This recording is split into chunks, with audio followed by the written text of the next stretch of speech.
त्या पक्षाचं काहीतरी पुण्य, जसं गजेंद्राचं पुण्य आधी सगळ्यांवर विश्वास टाकला, लेकरावर बाळावर, नंतर त्या देवाला हाक मारली, तसं ह्या पक्षानं कोण्या भाषेत ओरडलाय त्याला काही घेणं नाही. गाता येईल तिनेची गावे येर हरे हरे म्हणाले, काय गाला ह्याला काही घेणं नाही, ते मनातला ओळखीतो. त्या पक्षाने किलबिल किलबिल आवाजामध्ये त्या ठिकाणी त्या देवाचं नाम स्मरण केलं.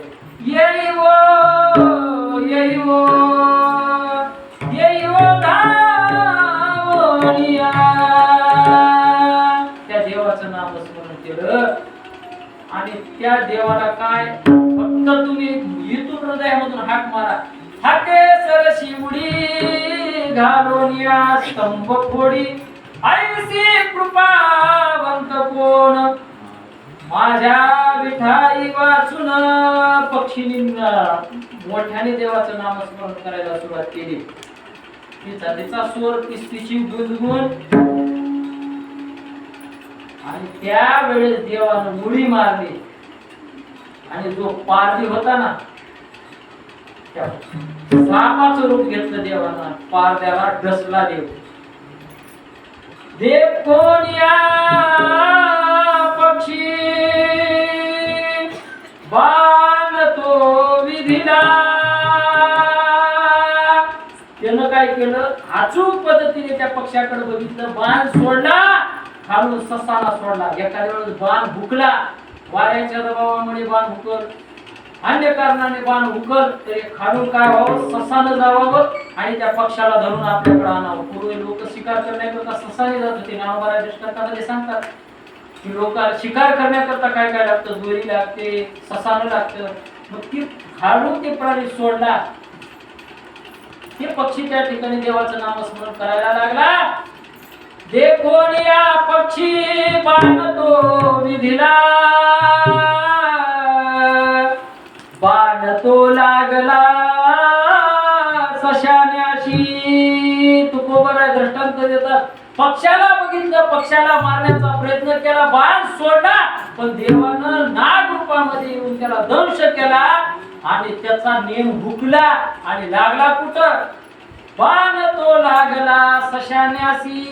तो जो सशाने नावाचा जो प्राणी सोडला होता खालून त्या पक्षाला खायला, त्या प्राण्याला काय लागला, बाण लागला. म्हणून तुकोबाराय म्हणतात, निर्वाणी गोविंद असे मागे पुढे सकळा जीवाचा गरी गोसा भार, सकळा जीवाचा गरी गोसा भार,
नाही. देव कसा आहे हो?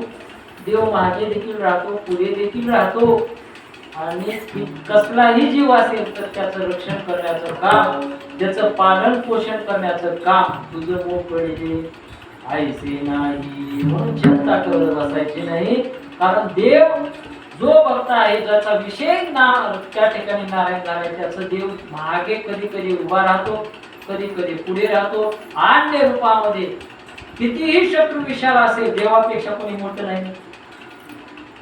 कबीरजी म्हणतात, शत्रू किती मोठा असावा, देव कसा असावा. जितने तारे गगन में उतने शत्रु होय. कृपा करे जब रघुराई तो बालन बाका होय. किती कोणती तळावले, गावातले, भारतातले, महाराष्ट्रातले जितके तारे गगनामध्ये आहेत, तो कबीरजी म्हणतात तारे किती, कोणी मोजलं का आतापर्यंत?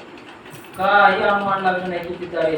तेवढे जरी शत्रू असतील, राम जर रक्षण करण्याकरता असेल, पांडुरंग जर रक्षण करण्याकरता असेल, श्रीकृष्ण परमात्मा जरी रक्षण करण्याकरता असेल, बालन बाका होय.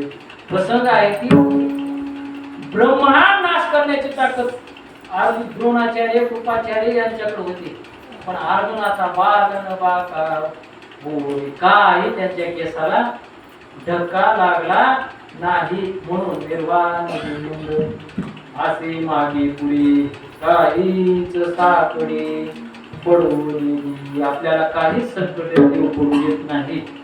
म्हणून काय करा, त्या देवाचं नामस्मरण करा. आणि तुकोबाने म्हणतात की सत्य गोष्टीला जीव जरी गेला तुमचा, तरी पण असत्य बोलू नका. सत्य कर्माला साहेवा, जग दुश्मन झालं तरी चालेल, पण सत्य कर्म तुम्ही काय करू नका, सोडू नका. अभंगाच्या शेवटच्या तुका म्हणे सत्य कर्मा व्हावे सारे.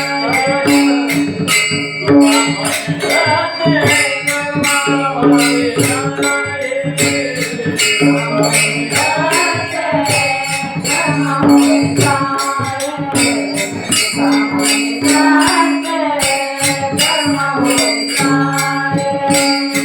कातरिया भये नकालाने, कातरिया भये नकालाने, जय तुझा नारायण, जय तुझा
किती सत्य बोलायचं दृष्टांत सांग ना, ओवी सांगतो.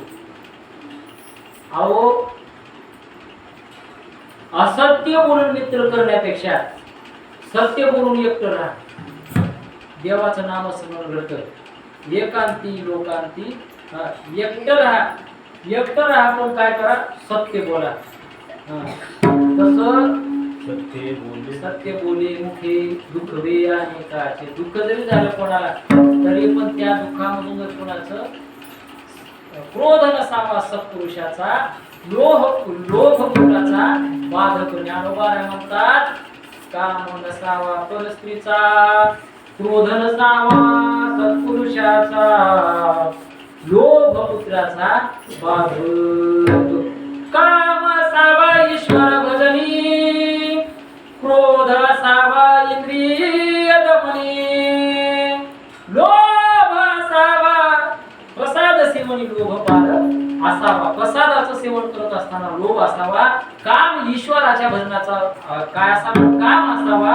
आणि इंद्रिय दमनी जे भजनाला आडीत असतील, परमार्थाला आडीत असतील, नको रोजच जावा, रोजच जावा, कुठवर जावा भजनाला, कुठवर रामायणाला जावा, जरा बस घरी झोप, असं जर आपले इंद्रिय सडित असतील तर इंद्रिय दमनी. क्रोध असावा इंद्रिय दमन. इंद्रिय दमन करत असताना क्रोध निश्चितपणे असावा. किती सत्य बोलावं, धर्मराजाकडून शिकावं. करावया पांडव निर्दळ, वज्र देही भावया आपण, वर्म कुसे दुर्योधन, धर्म असत्य वचन नवरे. मारायचं त्याला विचारायचं नाही कसं मारायचं, तुम्हाला काय काय बाण आहेत, तुम्हाला कोण्या बाणाने मारायचं, तुमच्या खेड्या काय काय आहेत, काय काय तुम्हाला येतं, हे कुणाला विचारायला? धर्मराजाला. कोण विचारायलाय? ज्ञानोबा म्हणतात मारायचं ज्याला ना तेच विचारायला. सांगतात का